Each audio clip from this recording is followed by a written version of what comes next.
Salam sejahtera, video ini ditangkap oleh kumpulan ketiga. Nama saya Lim Jin Long dengan adik anggota kumpulan yang lain, Betty Yong Seng Yi, Victoria Long Eting, dan Roslyn Tera.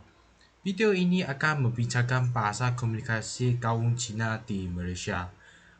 Malaysia dikenali di peringkat global karena keunggulan lokasi yang geografiknya mempunyai kekayaan sumber alam semula jadi dan industri pelancongan yang berkembang pesat.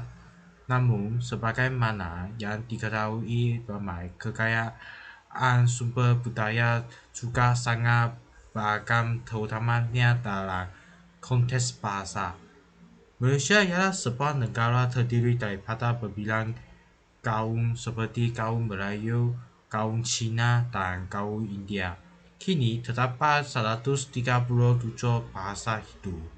Dari segi bilangan penduduk, Malaysia mempunyai 4 bahasa utama, yaitu bahasa Melayu, bahasa Inggeris, bahasa Mandarin, dan bahasa Tamil.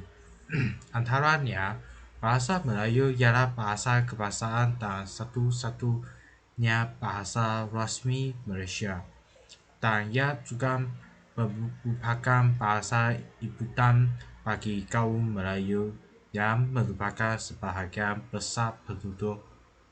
Kaum Cina merupakan kumpulan kedua terbesar di Malaysia dan mereka juga menggunakan bahasa Melayu dan bahasa Inggeris sebagai bahasa komunikasi. Tetapi, bahasa Cina merupakan bahasa perhubungan utama bagi kaum Cina di Malaysia. Bagi kaum Cina, sebenarnya setiap kaum mempunyai bahasa perhubungan masing-masing. Nama saya Victoria Ngo Iting dari kumpulan 3. Saya akan menjawab soalan yaitu selain bahasa Mandarin, apakah bahasa lain yang mereka gunakan untuk berkomunikasi?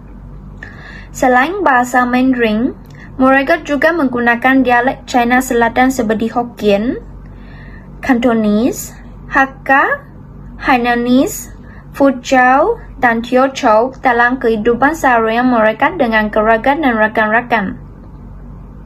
Bahasa komunikasi ini dikenali sebagai dialek orang China Malaysia, dan bahasa Mandarin secara umumnya diangkat sebagai bahasa ibunda semua kumpulan etnik China.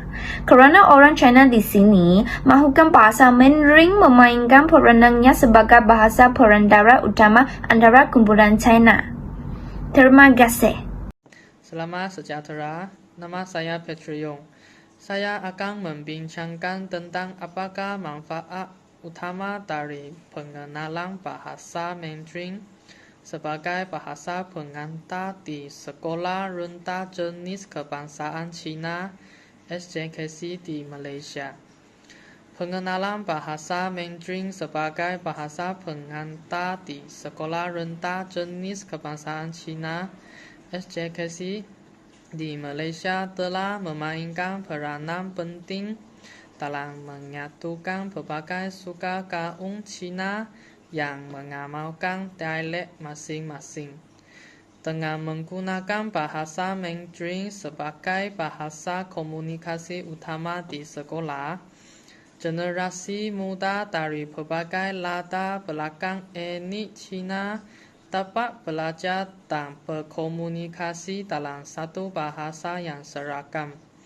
Ini tidak hanya membantu dalam memupuk persefahaman antara pelajar dari latar belakang etnik yang berbeza, tetapi juga memudahkan proses pembelajaran dan pengajaran.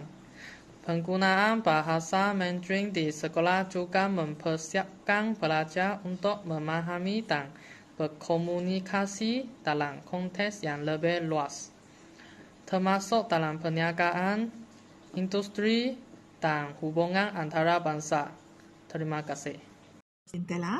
Selain itu, penggunaan bahasa Mandarin sebagai bahasa perantara utama di kalangan kaum Cina di Malaysia juga memberi peluang yang lebih luas kepada individu dalam aspek ekonomi dan sosial. Bahasa yang diajar di sekolah menjadi asas untuk kejayaan dalam bidang-bidang seperti perdagangan, perniagaan dan profesional yang lain.